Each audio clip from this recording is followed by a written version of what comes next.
Almost every human civilization throughout the vast and fascinating history of human civilizations has, at some point, looked up at the equally vast and fascinating sky, or, at times, the forests or rivers or mountains or deserts, and discovered God.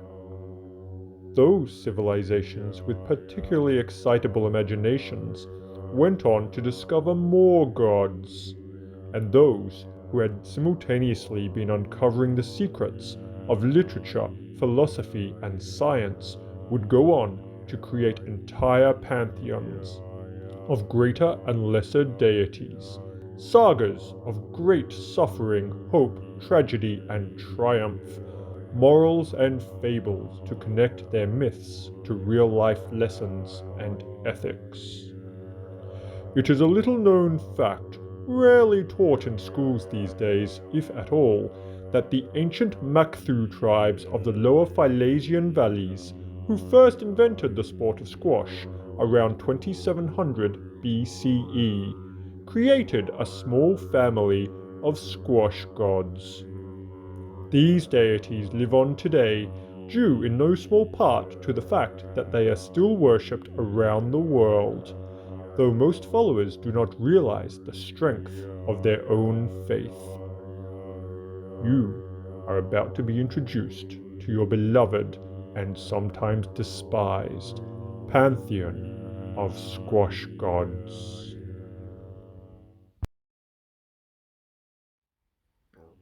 Quor, the Invisible Hand. The ancient Quor is a relatively impassive god of fortune. He leans neither toward benevolence nor malevolence, but does have a proclivity for favoring aggressive hitting. You will feel his presence only rarely on the court, when a striker hits the ball with a little too much power and perhaps just a mite too high on the front wall. As the ball sails through the midcourt, you might feel the invisible hand of Quor subtly divert the ball's trajectory deep, deep into the backcourt. As the player who passed up the opportunity to volley looks on in horror, and indeed the crowd rise ever so minutely out of their seats, the ball glides inexorably towards the back wall nick, and then rolls out. Dead. Dead like the elder gods of the earliest microbial life. As one, the gallery of onlookers murmur a hint, just a mere zephyr in the stillness, of praise to him. Quor. Erne, the indecisive one. Picture this. A player stands in the middle of the court, maybe a meter or so in front of their tee. Their opponent has just been forced, under immeasurable pressure applied by our protagonist, into dollying up some piece of dross. It might have been a last-ditch backwall boast, or perhaps a desperate shovel at the front of the court. Either way, our player has all the time in the world. Metaphorically speaking, of course, when one is discussing the nature of the gods, all the time in the world can take on a slightly more literal interpretation. This is not one of those instances, but the player has a lot of time to play their shot. You get the idea. The rally is all but over, a foregone conclusion. However, the opponent unconsciously imagines just the tiniest kernel of a thought which could possibly be regarded as something vaguely resembling a prayer, or perhaps a prayer-like plea.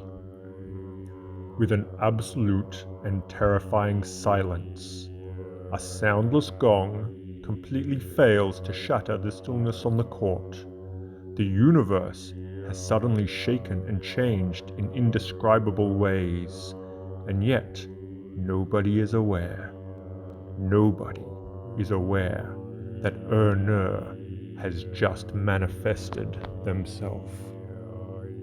At the behest of the opponent, Ernir takes over all of the decision-making processes of our protagonist's mind. And through Ernir, the indecisive one, that player goes about selecting the optimal shot to put away the easy winner. A drop shot, yes. Classic and simple, a neat drop into the front nick would be majestic. Or is it too simple? Maybe a crushing drive into the back of the court, far out of reach. Definitely. But won't the opponent be expecting just that? Especially with such a huge backswing. No, I'm going to need some deception here. I'm thinking an unexpected reverse boast. Fantastic. Or, hear me out, what about if... just hit something! The tin. Yes. Well, that was my fault. I should have been more specific. With an absolute and terrifying silence, they slink back into the eternal void and wait patiently to be summoned again. Meanwhile, the players' teammates look on with epic disappointment as they collectively breathe a quiet prayer in the name of Ernir. Sleece, Savior of the Damned. Sleece is highly regarded in the Squash pantheon as being the most benevolent of the gods.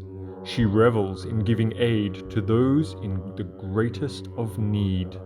Although she can manifest herself on the court in many forms, she has one for which she is iconized and is her preferred physical embodiment. A player strikes almost the perfect ball. It literally rolls along the side wall and is nigh unplayable. The other player steps towards it, but is aware that their stroke will just as likely take a piece of the wall and possibly a piece of their racket as hit the ball. They swing with a paradoxical combination of brute power and fearful apprehension.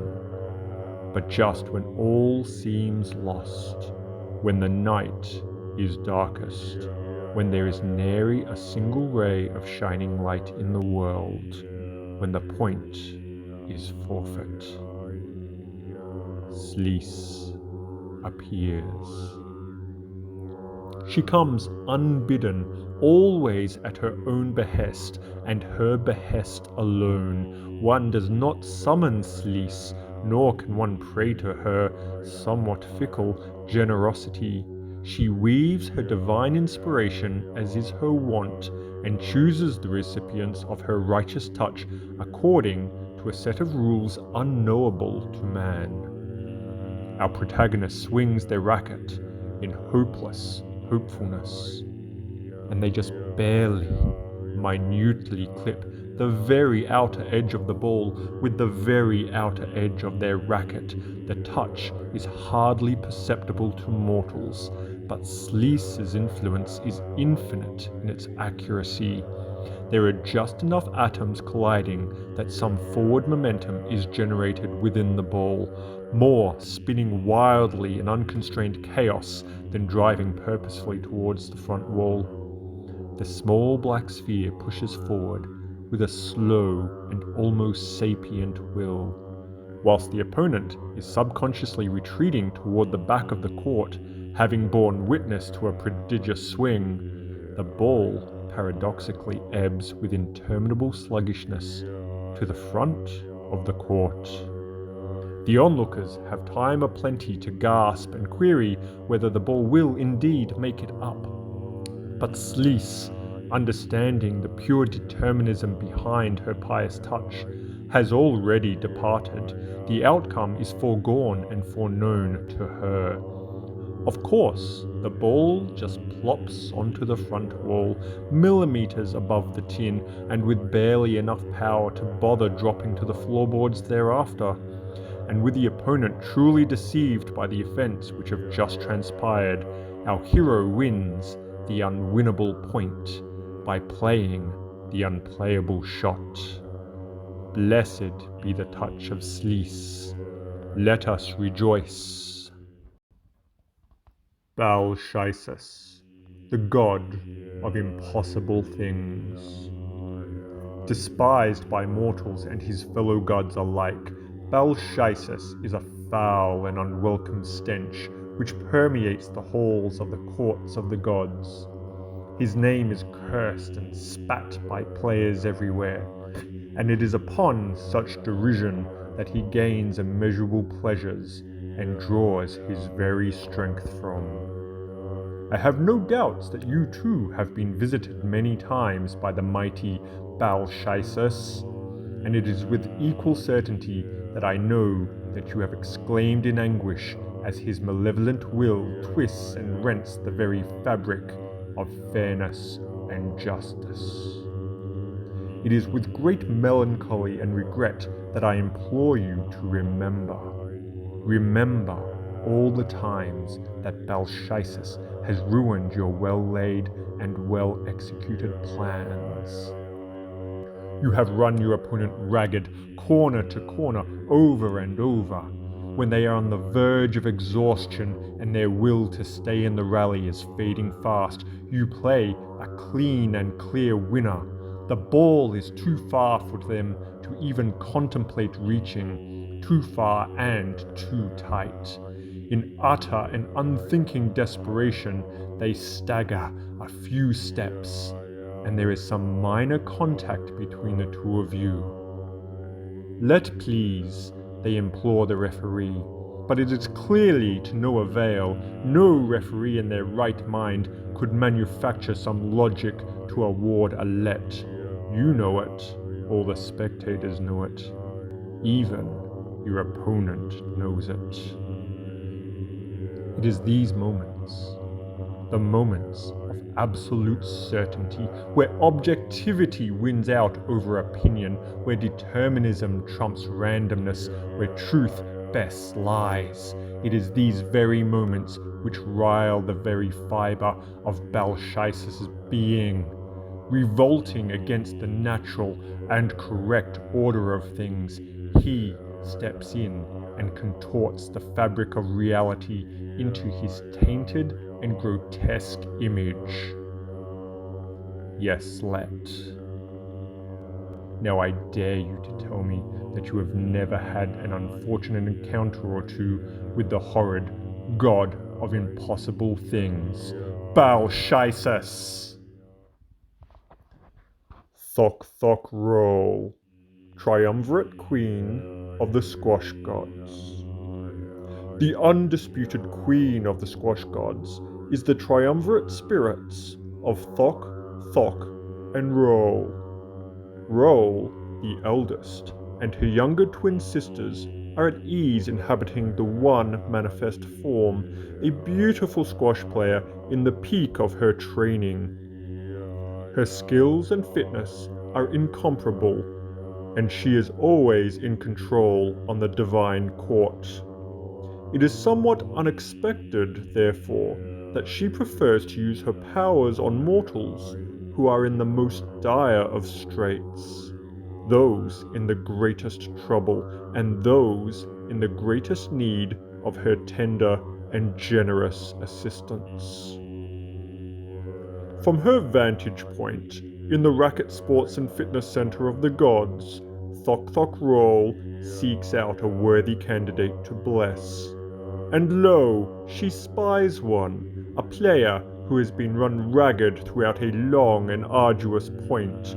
Forever chasing and retrieving, they sprint from corner to corner, barely doing enough to stay in the rally. But just enough it is. Thok Thok Roll admires their fighting spirit. But finally, their opponent blasts one last deep drive into the back corner. The ball speeds away from her chosen mortal and buries itself between the two walls and floorboards. Her hero has no chance. She closes her eyes. Time freezes. The ball hangs in mid-air, barely a few centimeters off the ground. The racket swings in wild desperation. It connects with the ball and attempts to boast out of the most calamitous of situations. The ball flies off the strings. Thok! The ball strikes the side wall almost instantly. The younger twin, Thok, accepts it into her divine hand and passes it on. Thok!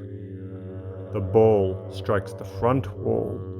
The elder twin, Thok, accepts it into her divine hand and passes it on. Roll. With the ultimate blessing, the beatific Roll accepts the ball in both her divine hands, both hands cupped into the perfect nick, and yea, the ball rolls out along the floorboards to stop, somewhat mockingly, at the feet of the adversary who is poised to play the drop shot winner. Her hero breathes a sigh of immense relief. What was surely a point lost is now a point won. A fair result? Some would say no, but others, those who worship the beauty and purity of the mighty god queen Thok Thok Roll, would say yes. If you pay your tithes and pray and believe in her divine majesty, she will reward you when the need is greatest. She will be there, the greatest of the squash gods' pantheon, Thok Thok Roll!